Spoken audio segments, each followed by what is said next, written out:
ورحمۃ اللہ ہاں تمہارا وبرکاتہ۔ حق بنتا ہے، تم یہاں بیٹھے، تمہارا حق آگے کر نہیں بیٹھ سکتے نا بول کے اجازت نہیں ان الحمد للہ نحمده ونستعینه ونستغفره ونؤمن به ونتوکل علیہ ونعوذ باللہ من شرور انفسنا ومن سیئات اعمالنا من يهده الله فلا مضل له ومن يضلله فلا هادي له ونشهد ان لا اله الا الله وحده لا شريك له ونشهد ان سيدنا ومولانا محمدا عبده ورسوله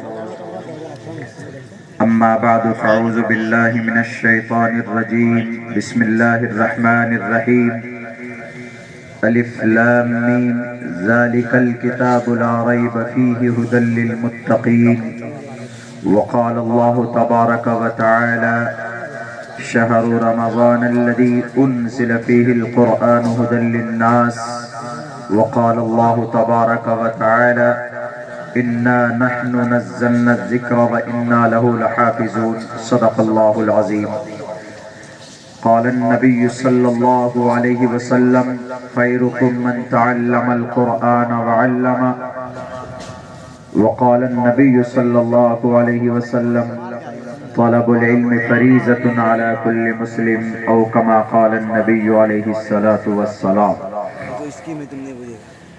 All compliments, all physical prayer and all monetary worship are for Allah. Peace be upon you, O Prophet, and Allah's mercy and blessings. Peace be upon us and righteous slaves of Allah subhanahu wa ta'ala. I bear witness that no one is worthy except of Allah subhanahu wa ta'ala. In the name of Allah, the most gracious, the most merciful, my Lord, expand me my praise, it is my task for me. Remove the impediment from my speech so they may understand what I say. Rudrvo giriva ashrayta pishacha Pyaru nama parjama jahi ava brahma duvisho jahi tuvam turya tarushataha Om sahnavavatu sahno bhunaktu sahviriyam karmamahe Tejasvanavadidavastu maviddishavahe Brahmanantamanadi vishvakurdajam satyam param shasvatam vidyayassa sanatani nigambirdai Om Shanti, Om Shanti, Om Shanti. صدر محترم stage پر معزز علماء کرام دانشوران قوم و ملت اور اس پنڈال میں بیٹھے ہوئے ہمارے دینی ایمانی بھائیوں اور پردے میں بیٹھی ہوئی ہمارے سماج کی عزت دار ماں اور بہنوں، جلسہ بالکل اخیر مرحلے میں آپ کا پہنچ چکا ہے. جب تک آپ لوگ چاہیں گے میں اسی وقت تک بات کروں گا. مجھے جب محسوس ہوگا کہ آپ لوگ اب سونا چاہتے ہیں تو پھر میں اپنی بات ختم کر دوں گا. ویسے میری بات تھوڑی لمبی ہوتی ہے لیکن آج نہیں ہوگی، اس لیے کہ خود وقت لمبا ہو چکا ہے، بہت دیر ہو چکی ہے. 1 بجے کے بعد بہت دقت ہوتی ہے جلسہ سننے میں بھی اور سنانے میں بھی، لیکن پھر بھی کوشش کریں گے ہم سب مل کر کہ جو بھی بات ہو انشاءاللہ پورے تازہ دم ہو کر سنیں گے اور اس پر عمل بھی کریں گے. یہ دوسری بار آپ کے اس شہر میں حاضری کا موقع ملا اور آج جس نسبت پر حاضری ہوئی ہے وہ بہت بڑی نسبت ہے. آپ نے بینر لگایا ہے جلسہ دستار بندی کا. اس کا مطلب یہ ہوتا ہے جب کوئی بچہ، ہمارا کوئی مسلم بچہ، مومن بچہ کسی مدرسے میں یا مکتب میں قرآن کریم کو یاد کرتا ہے، بائی ہارٹ زبانی یاد کرتا ہے، تو حفظ یاد کرنے کی فضیلت میں ان کی ہمت افزائی کے لیے ہم لوگ ان کے سر پر ایک دستار باندھتے ہیں، دستار فضیلت. اسی کو دستار بندی دستار باندھنے کا ایک پروگرام کہا جاتا ہے۔ یہ بظاہر بہت چھوٹا عمل دکھتا ہے، لیکن اللہ کے نظر میں اس عمل کا قرآن پاک کو یاد کرنے کا اتنا بڑا مقام ہے کہ ہم اور آپ اندازہ نہیں لگا سکتے۔ دنیا کے اندر ہم کن کو مہان سمجھتے ہیں؟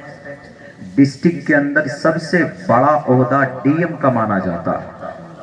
دنیاوی اعتبار سے جو ڈی ایم ہوتا ہے ہم سمجھتے ہیں کہ اس سے بڑا کوئی عہدہ نہیں، اس لیے کہ وہ پورے ضلع کا، پورے ڈسٹرکٹ کا کلیکٹر ہے، جج ہے، ایک طرح سے سمجھ لیجئے۔ اس کے بعد پھر اور چھوٹے چھوٹے جو عہدے ہوتے ہیں، یا اس سے بھی بڑا آدمی ہوتا ہے جن کے پاس اللہ نے کروڑوں اربوں دولت عطا کی، تو ہم ان کو بڑا سمجھتے ہیں دنیاوی اعتبار سے۔ لیکن کل قیامت میں when the day of judgment، جب یہ دنیا تباہ ہو جائے گی، اور ہونا ہے اس لیے کہ اللہ نے صاف کہہ دیا ہے کل من علیہا فان ویبقى وجہ ربک ذو الجلال والاکرام، all things will be destroyed in the world، دنیا کی ساری چیزیں ختم ہو جائیں گی اور یہ دنیا بھی فنا ہو جائے گی۔ قیامت پر ہمارا یقین، ایمان اور آستھا ہے۔ قیامت کے بعد، مرنے کے بعد اصل زندگی ہوتی ہے، وہاں جس کا مقام اور مرتبہ سب سے بڑا ہے وہی انسان سب سے بڑا اور وہی سب سے زیادہ قابل فخر ہے۔ اور وہ کون ہے؟ ضلع کا ڈی ایم ہوگا کیا؟ دنیا کا مالدار ہوگا کیا؟ دنیا کا کوئی سیاسی لیڈر ہوگا کیا؟ کوئی منسٹر، کوئی چیف منسٹر، کوئی سی ایم یا کوئی پی ایم یا کوئی راشٹرپتی؟ کوئی نہیں۔ کل قیامت میں سب سے بڑا مقام اور مرتبہ کسی کا ہوگا تو ایک حافظ قرآن کا ہوگا، جس کے سر پر آج ہم دستار باندھتے ہیں۔ کیسے؟ وہ ایسے ہوگا، سارے لوگ ایسے اللہ کے سامنے موجود ہوں گے، سب پوری دنیا، حضرت آدم سے لے کر قیامت تک جتنی بھی جان، جتنے بھی لوگ اس دنیا میں پیدا کیے گئے، سب کے سب موجود ہوں گے اور سب نفسی نفسی کے عالم میں مبتلا ہوگا۔ کوئی کسی کا پرسان حال نہیں ہوگا۔ ہر انسان یہ سوچے گا کہ بس میری کسی طرح سے بخشش ہو جائے، میرا بیڑا پار ہو جائے، میں جنت چلا جاؤں، اسی فکر میں ہوگا سب وہاں پر۔ کوئی کسی کے لیے فکر نہیں کرے گا۔ ایسا نہیں ہے کہ ماں باپ کے لیے کوئی اولاد فکر کرے گا، یا وہاں پر کوئی ماں باپ اپنی اولاد کے لیے چنتا کرے گا، فکر کرے گا، نہیں۔ ایک نیکی کی بھی ضرورت پڑ جائے گی کل قیامت میں تو وہاں کوئی دینے کے لیے تیار نہیں ہوگا۔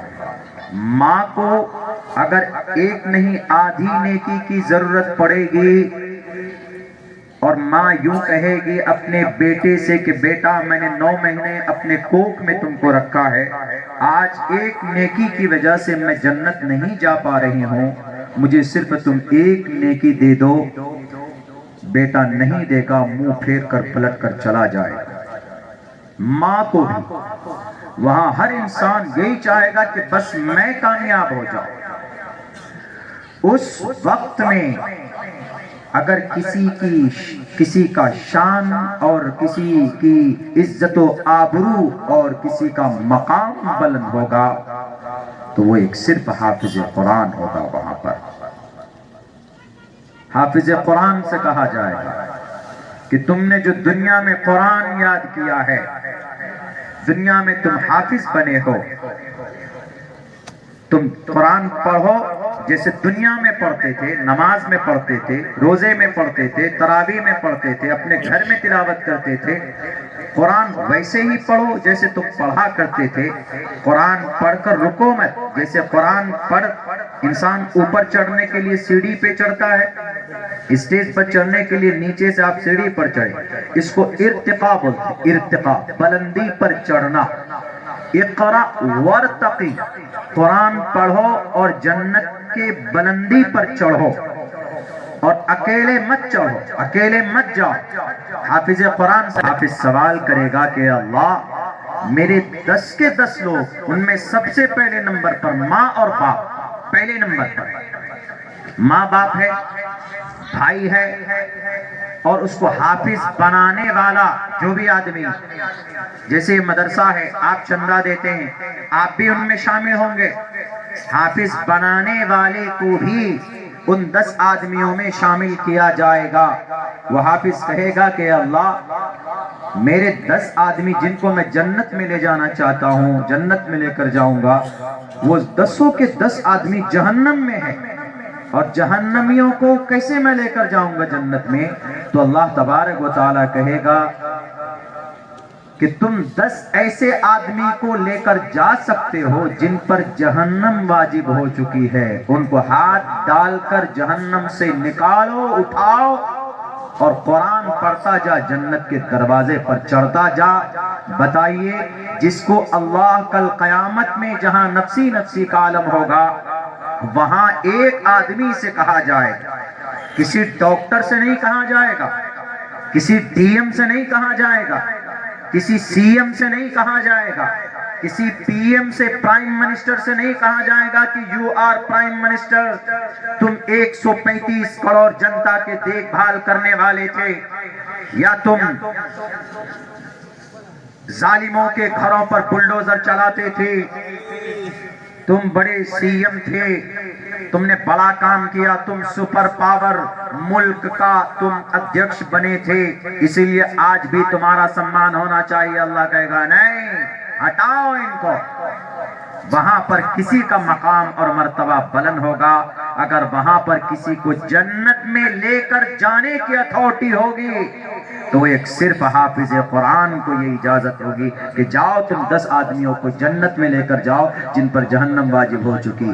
تب وہ حافظ قرآن پڑھے گا، قرآن سورہ فاتحہ سے شروع کرے گا، اور اپنے دونوں ہاتھ میں 5 افراد ادھر 5 افراد ادھر، دونوں ہاتھ میں پکڑ کر جن پر جہنم واجب ہو چکی ہے ان کو اٹھا کر وہ آدمی، وہ حافظ قرآن پڑھے گا، اور جنت کی بلندی پر اقرا پڑھو ورتقی، اور بلندی درجات پر چڑھتا جا، جہاں تمہارا قرآن ختم ہوگا وہیں پر تمہاری جگہ ہوگی، وہیں پر تمہارا مقام ہوگا۔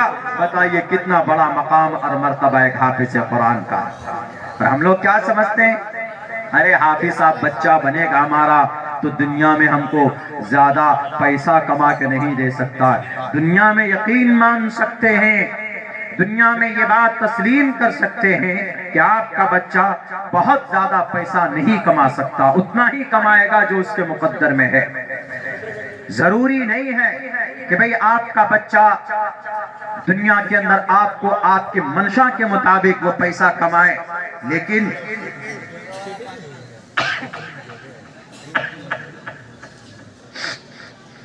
لیکن اگر آپ اپنے بچے کو حافظ قرآن بنا دیں گے، اس بچے نے پوری زندگی قرآن کے مطابق اگر زندگی گزاری ہے، پورے قرآن کو یاد رکھا ہے، قرآن کا سمان کیا ہے، دنیا گزر جائے گی، چلے جائیں گے، لیکن کل قیامت میں آپ کو جنت کے دروازے تک لے جانے والا کوئی ہوگا تو وہی غریب حافظ قرآن ہوگا جس کی آپ اہمیت اور جس کو آپ عزت نہیں دیا کرتے۔ یہ مقام ہے حافظ قرآن کا۔ کیوں اللہ نے دنیا کے اندر صرف ایک کتاب ہے قرآن جو یاد کی جاتی ہے زبانی، ورنہ مجھے بتا دیجئے ہندوؤں میں رگ وید، یجروید، سام وید، اتھرو وید، اپنشد، پران، بھوشیہ پران، کلکی پران، متسیہ پران، بھاگوت پران، شیو پران، گروڑ پران ہندو بھائیوں میں، اس کے بعد مہا بھارت ہے، پھر گیتا ہے، پھر رامائن ہے، پھر پرشنوتری ہے، بہت ساری کتابیں، بائبل میں چلے جائیں، کرسچنوں کی کتاب متا ہے، مرقس ہے، لوقا ہے، یوحنا ہے، برنیاس ہے، یہودی میں چلے جائے عہد جدید، عہد قدیم ہے، سکھوں میں چلے جائیے تالمود، آدی گرنتھ، مجوسی میں چلے جائیے آواستھا، دساتیر ہے۔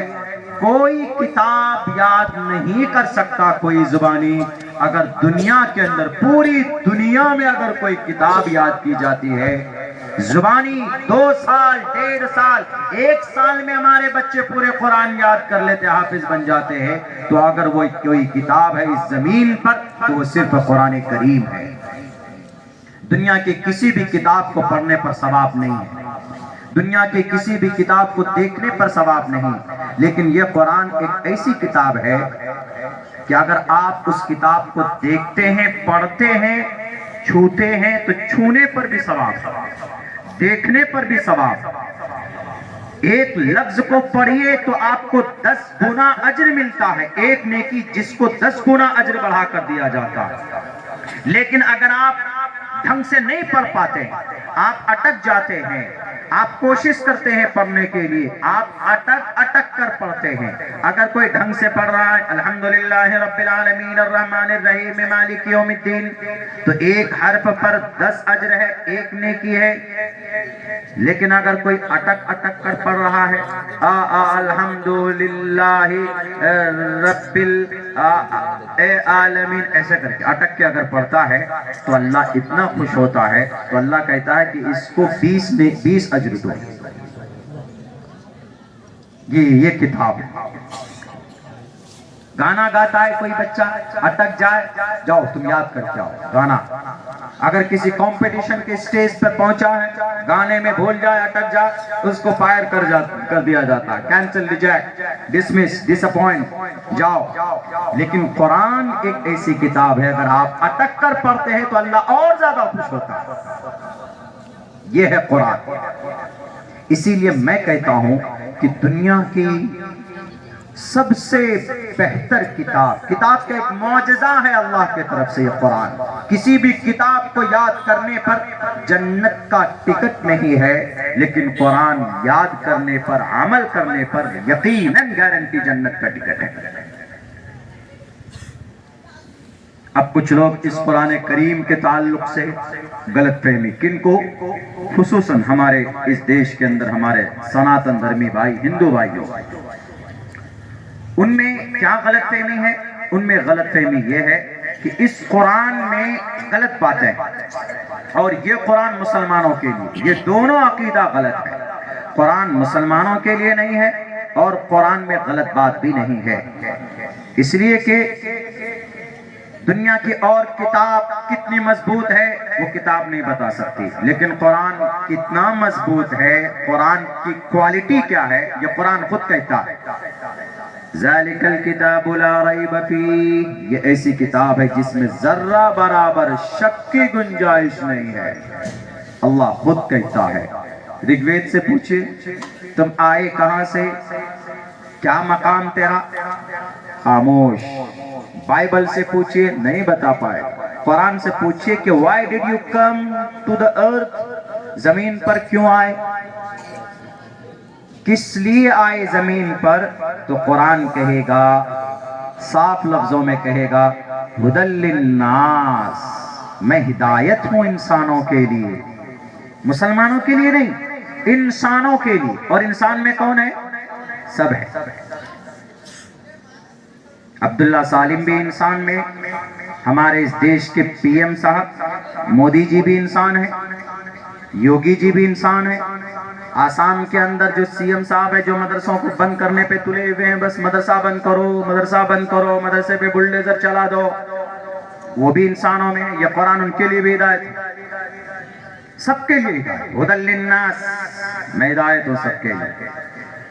قرآن تم آئے کیسے زمین پر، کس لحاظ سے آئے، کس ذریعے سے آئے؟ وہ قرآن کہتا ہے کہ میں ایسے نہیں آیا، میں دنیا کے سب سے طاقتور فرشتہ جبرائیل امین کے ذریعے سے زمین پر پہنچا ہو. نزل بہ الروح الامین.